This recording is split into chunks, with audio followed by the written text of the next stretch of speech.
Great. Well, hello, good afternoon, everyone. Welcome. My name is Michelle Burns, and I'm with Homebase, and we are contracted by H3 and facilitate the HMIS Policy Committee meetings currently. So what we're going to do, first of all, is just do some introductions. As a reminder, this meeting is being recorded, and minutes and the recording are available after the meeting. So first, like I said, we're going to go ahead and start doing introductions to this committee meeting. I'm going to first of all start with H3, excuse me, and just go ahead and I'll say your name, and then if you could introduce yourselves, that would be great. So starting with the red team, Jamie Klinger, I think I saw you're here. Yes. Hi, Michelle. Hi, everybody. Jamie Klinger, Research and Evaluation Manager with H3. I apologize. I am under the weather today, so I'm going to stay off camera. Great. Hope you feel better. I also have a sick child in the background, so you may hear some sneezing and coughing when I'm facilitating. Kimberly Ty. Hey, everybody. Kimberly Ty, HMIS System Administrator with H3. Great. Let's see. Carlos Silva. Hello, my name is Carlos Silva, Data Analyst for H3.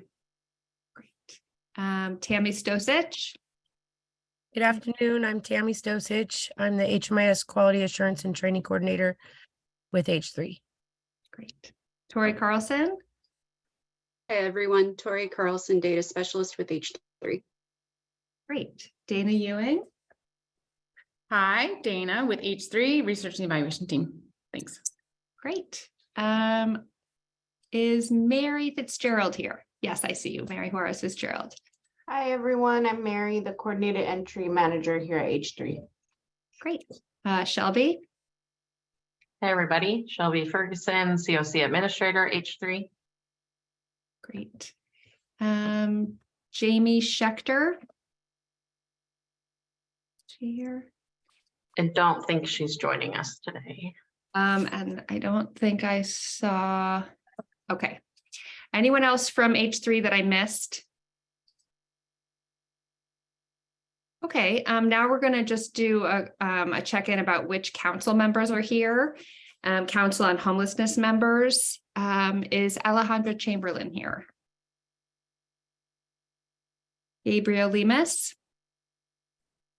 Hi, everyone. I'm Gabriel Lemus, Assistant Deputy Director at the Department of Conservation Development. I hold the Emergency Solutions Grant Program seat. Great. Thanks, Gabriel. Joe Bruno. Hello. Hi, everyone. Joe Bruno here, Peer Support Specialist with Delta Peers, Lived Experience Advisor seat. Great. Great to see you. And is Juno here? Hi, everybody. Juno Hetrick here. Pronouns she, her, or they, them. On the Youth Action Council, chair on the COH, and one of the Lived Experience Advisors. Great. Nice to see you. Let's see. Tony Yusufari, I saw your face. Hi, everybody. Tony Yusufari, Special Assistant to Executive Director with the Housing Authority of Contra Costa County, and I hold the PHA seat on the Council on Homelessness. Great. And then finally, Wayne Earl. I don't know if I saw Wayne here. It's also a council member who's on the committee. No? Okay, great. Well, thank you very much, everyone, for being here. And I'll go ahead and put in the chat the other participating agencies that are here, but also feel free to introduce yourselves in the chat. And now I'd like to move on to public comment. So this is an opportunity for anyone to comment on anything that is not part of the regular agenda that was sent out last week. I'll just take a moment for that.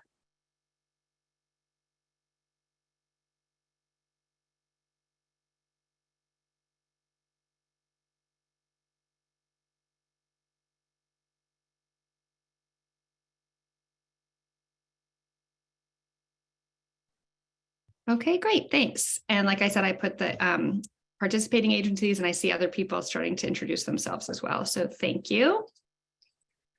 Okay, I'm now going to take a moment for review of the previous meeting minutes. Just wanted to see if anyone has any questions or comments on the minutes from last month.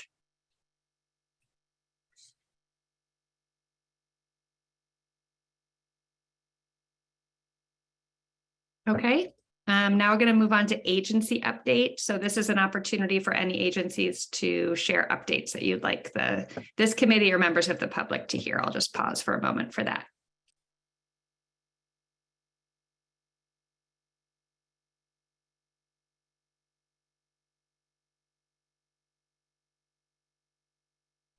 Okay, now turning it over to Kim for the system administrator updates. Awesome. Thanks, Michelle. Next slide, please. Perfect. Thank you.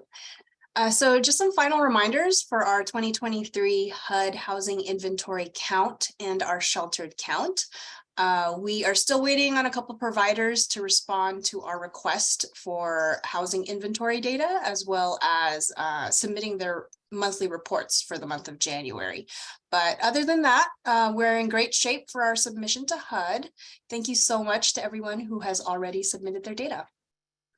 The next update, the red team is also working on the COC's SPM submission. The SPM is the HUD system-wide performance measures report. The deadline to HUD is on the 28th, and it's currently in review with our COC team. So we will share those results once it's ready. Lastly, we are beginning March 1st. All COH meetings and subcommittee meetings will be moving to hybrid in person, which I'm sure some of you have already heard. This just means that myself and our 6 board members, council members, will have to appear in person at our meeting location, which I think as of right now is 1025 Escobar and Martinez. The plan is still to use Zoom. So for everyone else here, nothing will change all that much. You'll still be getting a registration invite and logging in as you always have. But myself and others will need to show up and maybe show up as one attendee in our Zoom conference calls. So those logistics are still getting worked out.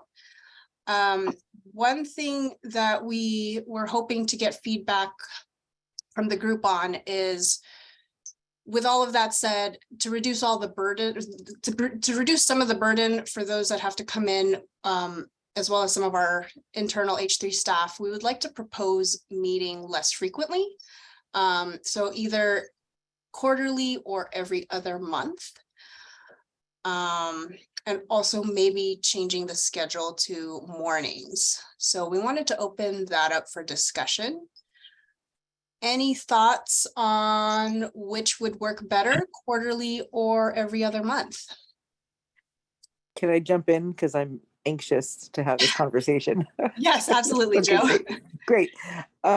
So are we specifically working on something in this group that we need to meet more often or less often? Like, where are we with, there's nothing specific that we're working on, right? Right, that's exactly right. And I think that's part of the reason we were kind of thinking about moving to quarterly, is every month we're kind of trying to pull together agenda items, and every month just seemed a little too frequent. Right. Okay. The purpose, sorry, Joe, this is Jamie Klinger. I'll just hop in and add to what Kim's saying. I think the purpose of this particular committee meeting tends to change, you know, on a monthly, quarterly, or even annual basis, depending on what's going on in our COC. So I think this group was really valuable in helping us brainstorm, you know, some of the data quality and monitoring plan next steps, and how to improve our policies and procedures, and what that looks like, and what those recommendations to the council are. Right now, we're at a bit of like a report out phase. So we tend to come to this group with a bunch of updates and information, but there's not direct asks necessarily. So that could change though. So I just kind of like want to almost like open up those ideas, and we're really interested in your guys' comments and recommendations. But yeah, I think right now that's what the current format looks like. Maybe in future state we might need to meet more regularly, but we could always like reevaluate if all of a sudden there is a bigger need for us to, you know, I don't know, make decisions together, make recommendations for the council, anything like that. Yeah, that's great. The second thing that I was going to mention was who in other committees we're having a conversation about stacking the meetings, like to have back-to-back meetings, and so we're not so sporadic throughout the week. So just keeping that in mind too about scheduling whenever we do schedule that, maybe it could just be a half hour after another meeting since we're already there anyways. So that's all. Great. Thanks for that feedback, Joe.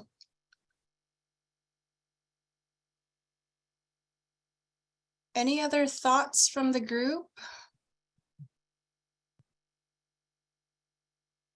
Is this Tuesday meeting morning? Tuesday morning would be a. Oh, go ahead. Sorry. Oh no, go ahead, Tony. Go ahead. I was just going to say Tuesday morning's a problem for me. I'm okay with quarterly or every other month, but morning's not good. Good to know. I just wanted to ask the other HMIS agency administrators on the call if this meeting is really productive for you all. Like, is it the right content? Are we getting you the information in the updates? Are we answering your questions? We want to make sure we're still staying on target to meet the users' needs as well. Or if there's anything else Red Team or the HMIS lead team can provide for you, or all ears. Hi, sorry, this is Sadiq from Shelter Inc. I just wanted to make a quick comment, please. So far with Team Red, they've been fantastic with communication as I've reached out to them and them getting back to me. There's something that comes to my mind right when you just mentioned this, and that is we recently had an upgrade, I'm assuming, or updated version and Clarity, and that was that some of the APRs were retired from 2022 to 2023.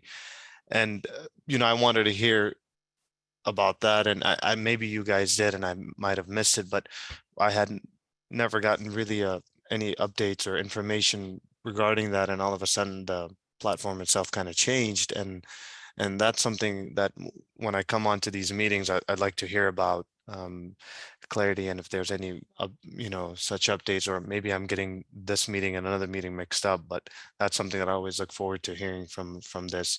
But regardless if it happens every month or every other month or quarterly, I just want to make sure that we get the update from you guys prior to seeing it, and then want, to go about and how to use the new updates as they come. That is great feedback, Sadiq.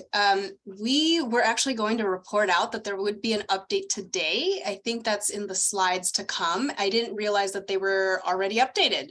So we were on the schedule to update today. They just didn't give us a time. Oh, yeah, Kim, yeah, this happened maybe about a month ago, month and a half ago, where so everything kind of on under the reports tab, report library, the whole kind of selection kind of switched.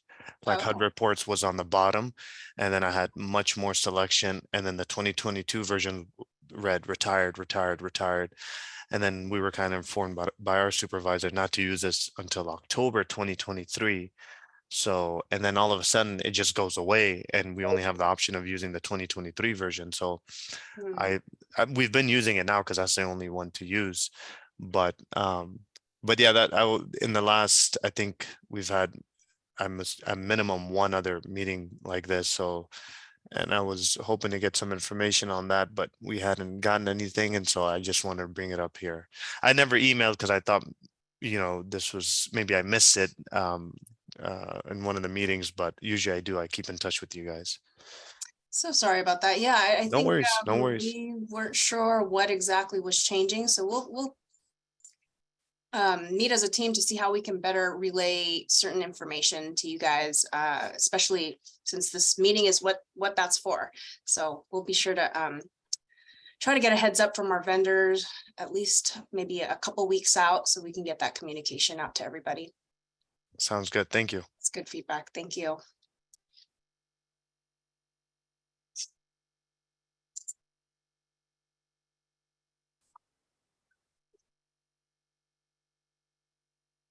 Any other strong opinions one way or the other?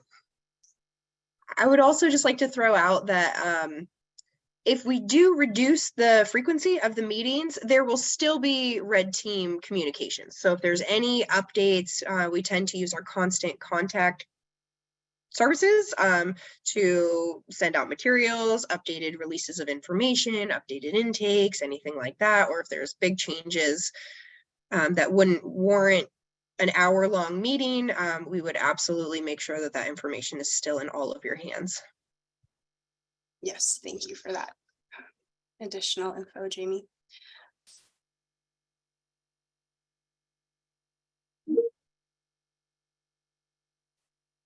Also, if we were to switch to quarterly, I'd like to propose maybe meeting at the beginning of the quarter. That way the previous quarter has just ended and we're in line with all the HUD report submissions.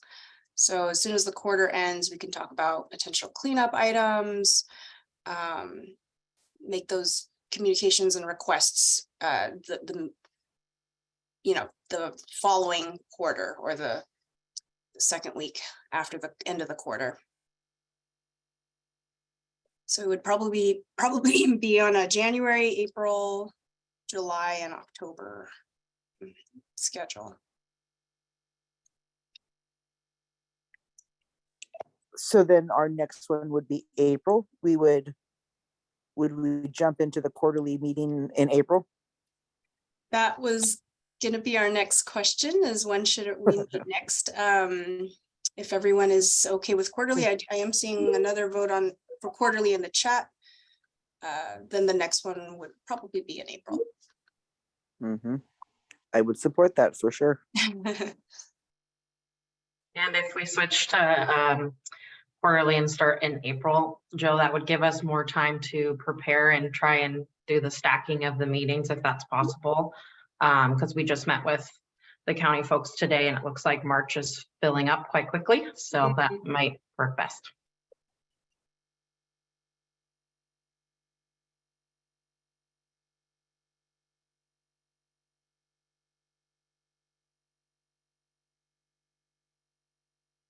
All right, well, thanks everyone for the feedback. It sounds like we are leaning towards quarterly, and as Jamie mentioned, we can switch to a more frequent schedule if there is work that needs to happen or decisions that need to be made before the quarterly meeting. All right, I think, and there was a Tuesday morning was going to be a conflict for a few folks, so that we can try and stick with Tuesday afternoon, or as Joe mentioned, trying to stack the meetings so that they're either right after or right before another council meeting.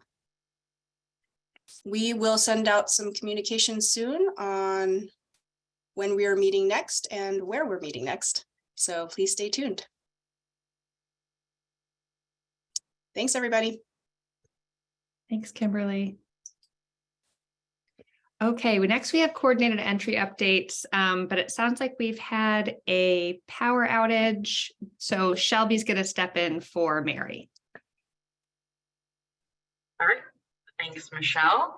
Sorry about that. Our office is doing some weird stuff, so I will step in for Mary and hopefully she can get back on. Next slide.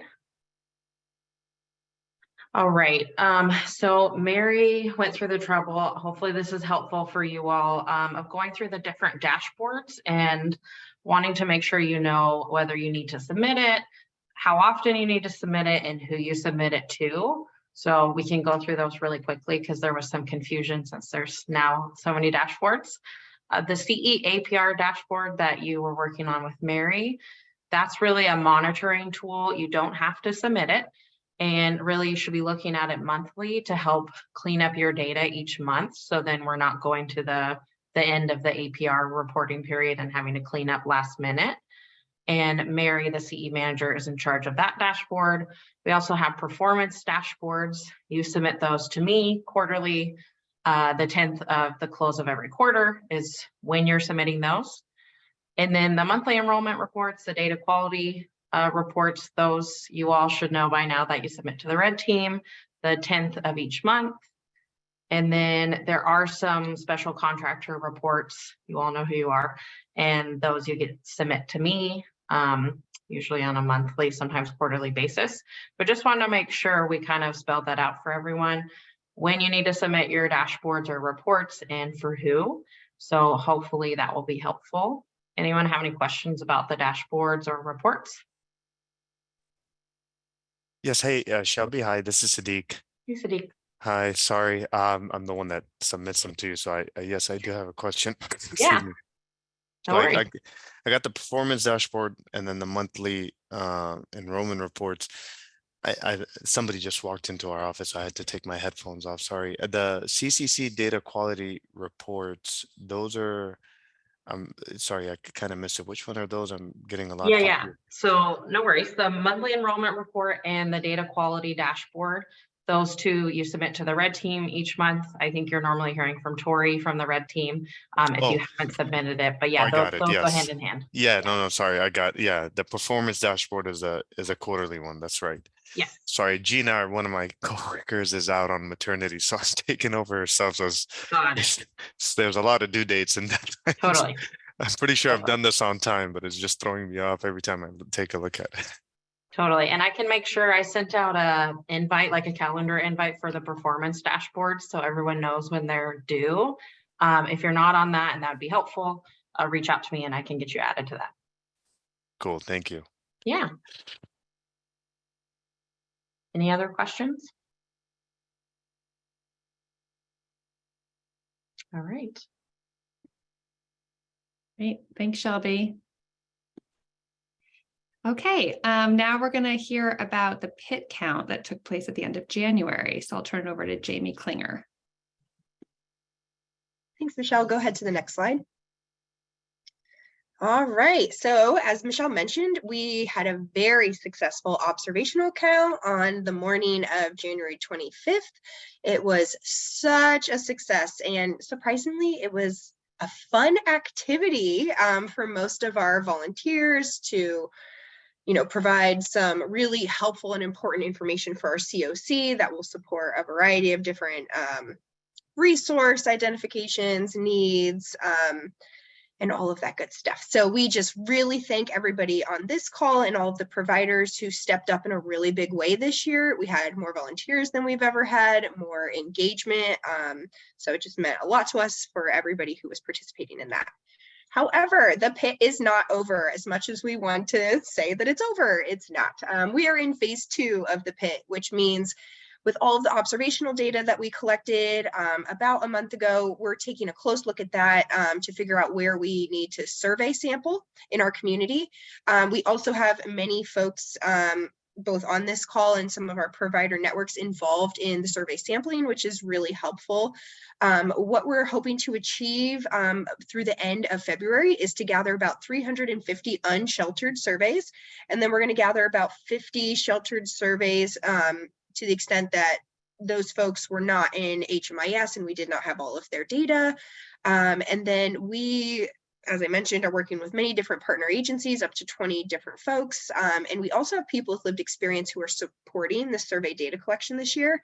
Again, this is a task that's primarily conducted by CORE every year. So having more diversity in both the areas that we're conducting our survey sampling, as well as the providers who are supporting survey sampling, and then people with lived experience, it really drastically improves the quality of information that we are collecting on our unsheltered and sheltered populations. So big kudos to everybody who's participating in that and who have administratively helped those efforts.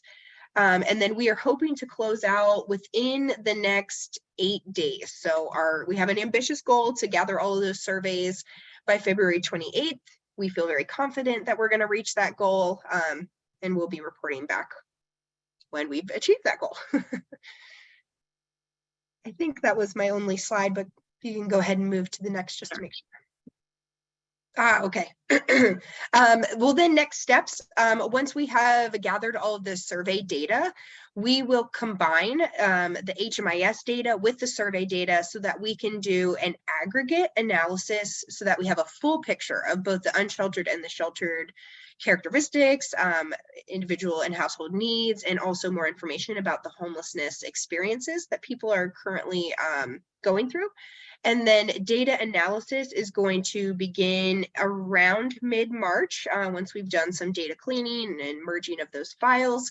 It does take quite a bit of time to get into the weeds of that data, to break things down in a way that makes sense for our different stakeholder groups. So we anticipate publication of both the observational count data, which is just like the total count by region and city and overall for both sheltered and unsheltered populations, as well as having survey findings by late summer. So folks are like, oh, you collected this data in January. Can I have it the day after the observational count? We wish that we could achieve that goal, but we're targeting kind of the end of July timeframe for full information to be published on our website.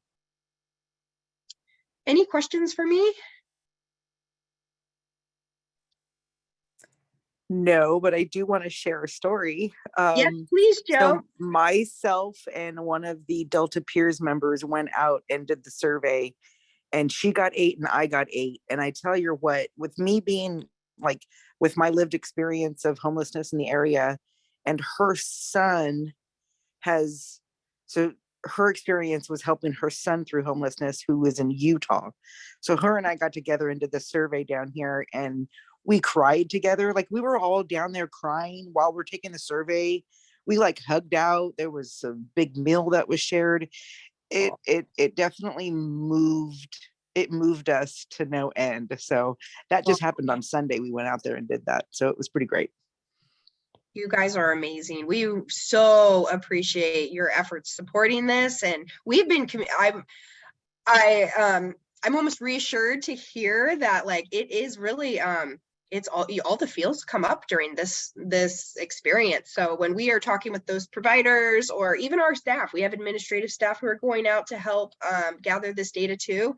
We prep people in the same way that we do at the observational count. Like this, you might go through some feelings.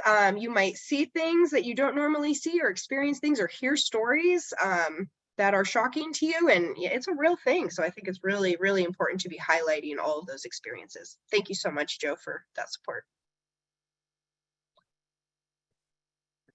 Any other thoughts or questions or comments?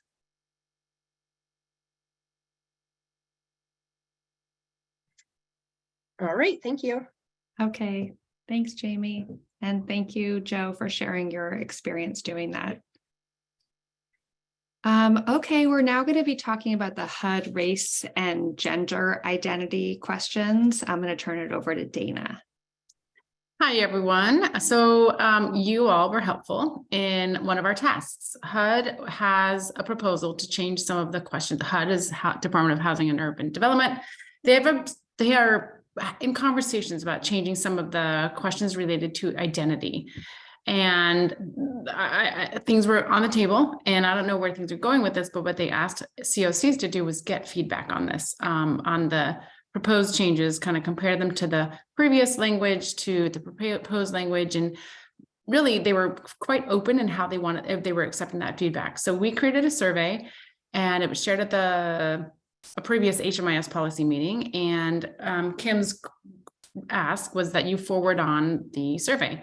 So I'm going to provide a summary of those results. And as you hear the results, just know that HUD hasn't decided to make any changes. They were just seeking feedback. So this is really just to share the information that we gathered from our COC. So I'll go fairly quickly, and it is actually kind of a lot of data, just because I wanted to make sure it was all out there and it was in our slides. We'll go through it quickly. As someone said earlier, we're very much an information providing meeting lately, and sometimes I feel like if there's too much, I'll go quickly. But if you have questions, definitely let me know. And again, all of there's some quotes in here and some graphics. So stop me if there's something that stands out. And also there's more information if you want to take the slides later. But I'll go through them fairly quickly. Okay, so the 4 areas of that kind of help describe identity that they were questioning in terms of language are race, ethnicity, gender, and transgender experience. Okay, next slide. So survey was created by our team, provided to the HMIS administrators, And in total, we received 31 respondents, all with various roles related to data collection and mostly data collection, because that was the ask. Some people actually did more data or they used the data for surveys and for grants and applications and funding and stuff. So most people were data collectors, meaning the people out in the field that had to ask these questions. And then some were folks that actually used the data. Next slide. So the proposals the big picture proposals were to combine race and ethnicity into one data element. And we'll kind of, when we go through this, I'll explain how it is currently, and then what the proposal is. They wanted to make a new race response option for Middle Eastern or North African. And then under race and ethnicity, they were going to offer up an open field, an open-ended text field. Okay. So for race and ethnicity, we asked, I went through that last slide really fast, but those were the 3 changes related to race and ethnicity. So combining the field, offering a new option, and then the open-ended text. I went through that quickly. I didn't actually mean to go through that so quickly, because now here's the results. So we asked folks, based on your experience, do you think this new format for race and ethnicity will be easier or harder than what is currently in HMIS? And for the most part, people thought it was easier. Well, sorry, the majority thought it was neutral. I think race and ethnicity is always challenging to ask, and there's a lot of feels about how it should be asked. But there were more people answering that they thought it would be easier or much easier or slightly easier than slightly harder or much harder. Next slide. And here's some of the reasons why, that when people said, here's my feedback on why it might be harder or easier. Clients, one of the challenges someone suggested is a challenge between African and North African. And again, it's hard to know some of the context. You know, again, me not being out in the field, it's hard to know like why this might be a topic of interest for somebody, but this is a distinction that they found challenging. Many Latinx people don't feel comfortable picking a race and identifying primarily as Latinx, but that's not an option under the current system. So this change would be a new one, a good one. Most people I notice roll their eyes when I say Latinx. I hear that others were even offended because it is changing the cultural heritage and language. And that's actually a hot topic in our community as well. Sometimes the people that create the language are a little more, we're sort of academic-y and researchy or politically oriented. So it might not resonate with the common language or even the culture. And again, same topic here. Many of our community members solely identify as Latinx and not a particular race. So those are some of the comments about why they thought it would be better, easier or harder. Next slide. So then they also, one of the proposed changes is preferred language, and HUD is suggesting all of these. I think currently it's just English, Spanish, and maybe a couple others, I actually don't remember. And then also a whole open-ended text, that bottom option there. Okay, next slide. And then here was the feedback, whether they thought it'd be easier or more difficult to do this, to change the preferred language. And again, 29%, a lot actually thought not a big difference, but quite a few more believed it'd be easier or very easy or easy to ask this question. Next slide.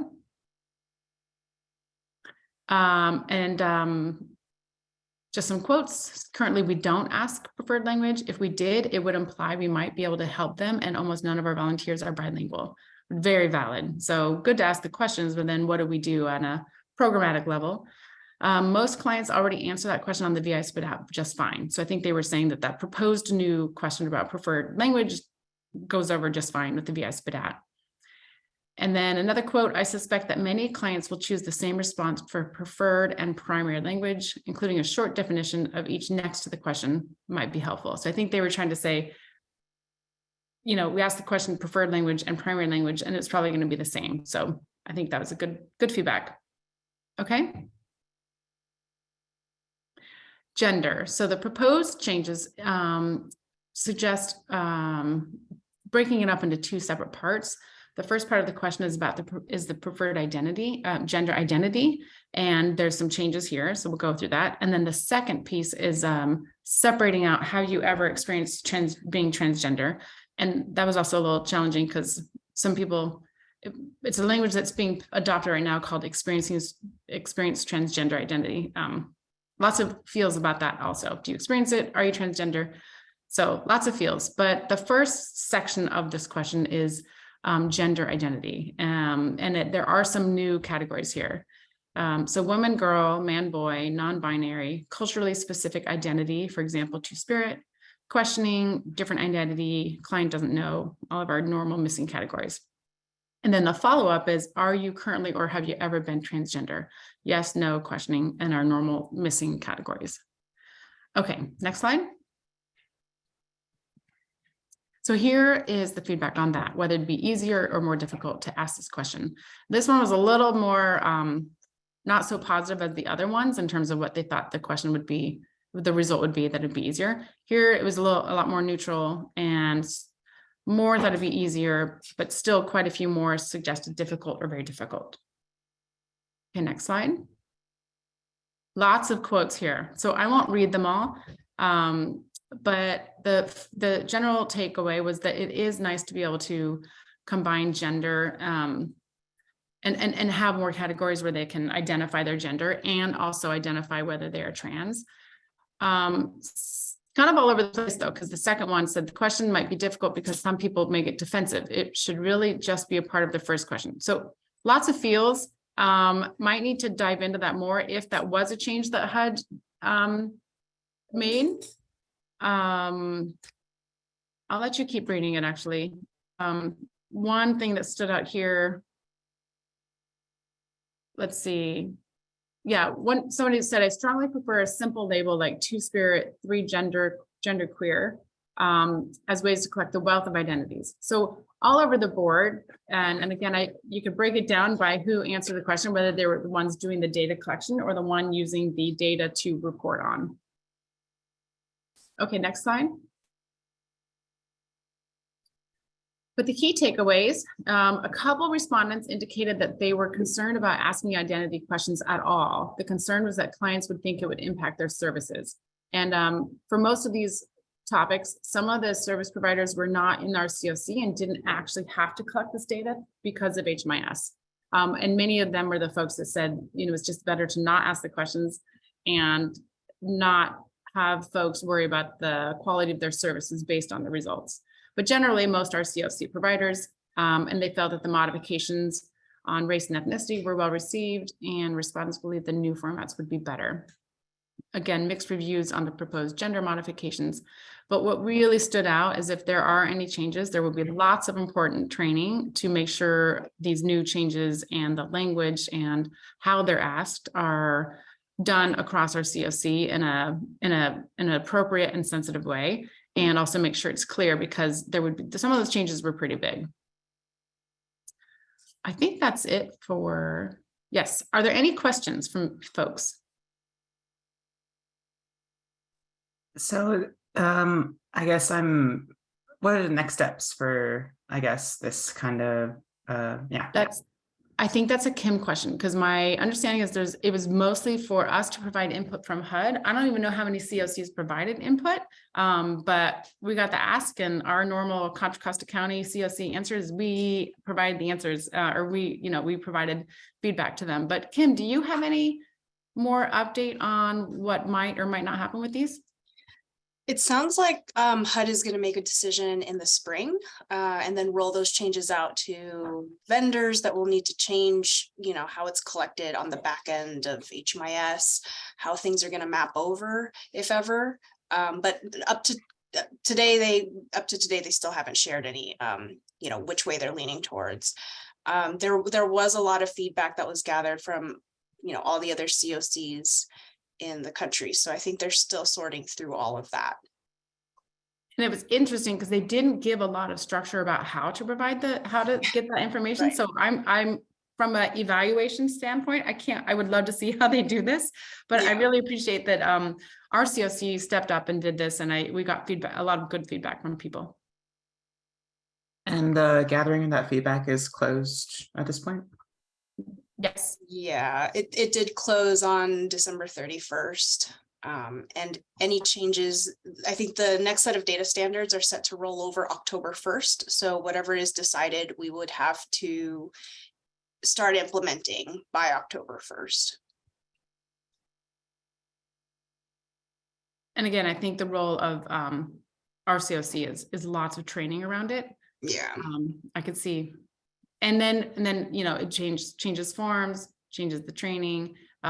Sometimes our trend data gets funny because when changes are made in our HMIS and how we collect data, it means trends are, you know, we can only look back a couple of years sometimes on, so some of those categories would be very different. And so looking back, you know, multiple years from behind, looking back multiple years would be a little challenging. So it comes with some hiccups. For sure.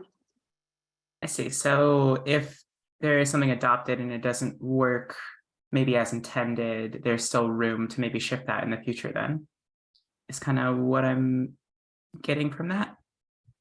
You mean if HUD would shift again? Yes.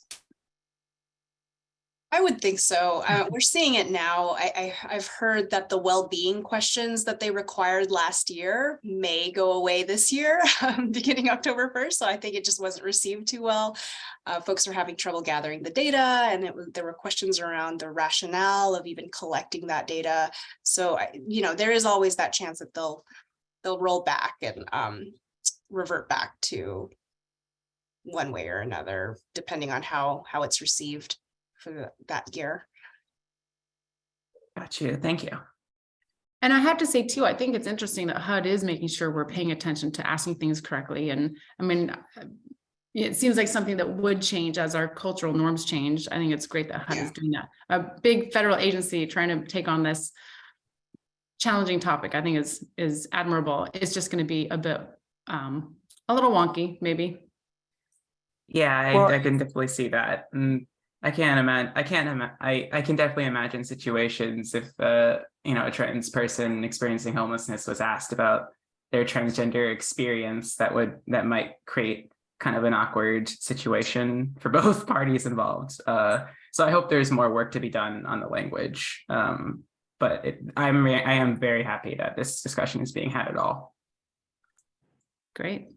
This is really great. When I was out doing the survey, the pit count survey, so there's a question about that. There's those really hard to ask questions sometimes. And those were the times where it was really uncomfortable for a moment. You know, she didn't know how to answer, but then we had a conversation, and it was just one of those things where it's delicate situation sometimes asking these questions. But I do appreciate that we're having them. I think it's really important. It's pretty great. Great. Okay, I think that's it. Great. Thanks, Dana. I'm now going to just give a brief update on some COC compliance monitoring that is going to be happening this year, just so folks are aware, because some of you all may be actually the ones submitting the documents to Homebase. So just wanted you all to know that we're being contracted by H3 to provide compliance monitoring to agencies that are funded through the HUD COC. And so in Contra Costa County, that this year it's going to be 17 projects spanning 6 different agencies. And the idea is to make sure that agencies are aware of COC compliance requirements, prepare for HUD monitoring, which can happen, identify training opportunities, and then also improve program performance. And this year, the monitoring is going to be focusing on agency and project policies and procedures, project grant agreements, and then also financial policies and procedures. And the overall timeline is February to June. So agencies received document requests last week, and they're due at the end of March. And then we'll be doing virtual site visits and document review in the spring. So just wanted to give you all an update on that. Any questions?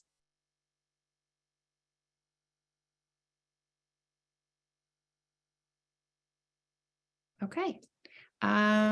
Tori, your turn for data quality updates.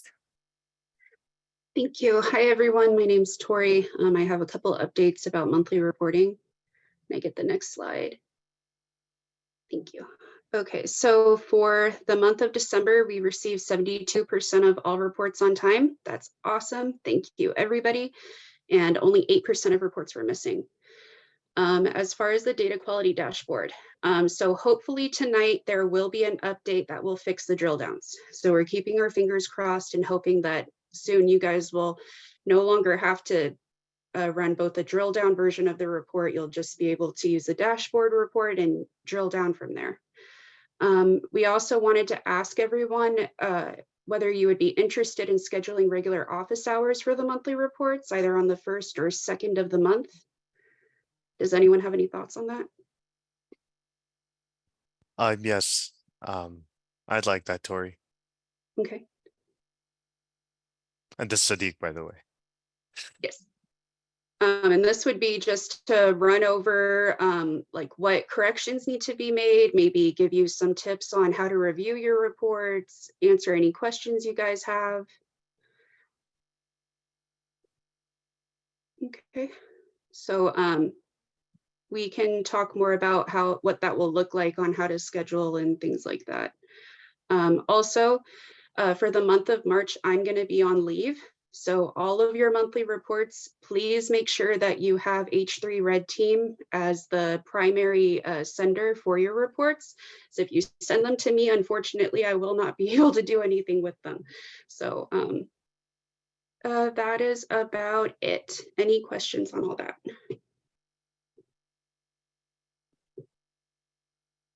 Okay. Great, thanks. Okay, we are at basically the end of the agenda. Just want to open it up if anyone has any questions about anything.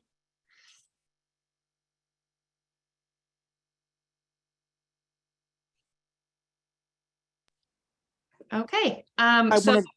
Sorry, yeah, I do have something. I was having a hard time unmuting. Sure. I was mentioning this in some of the other committee meetings, but can we start putting the purpose or mission statement of this meeting on our agenda as just like a little, if we're going to be in person, I think I've just been saying that it would be nice to have the little purpose or the mission statement of the agenda on all of, or of the committee on all of the agendas. So I just want to raise that. That was it. Okay. Anyone else? Okay, I realize the next slide has the next date, which is incorrect since we're changing to quarterly. So rather than confuse you, I won't put up the next slide, and you'll be getting information about scheduling that for April. Yes. Okay. Great. Thanks, Michelle. Thanks, everyone. Have a good rest of your day. Thank you. Bye. Thank you.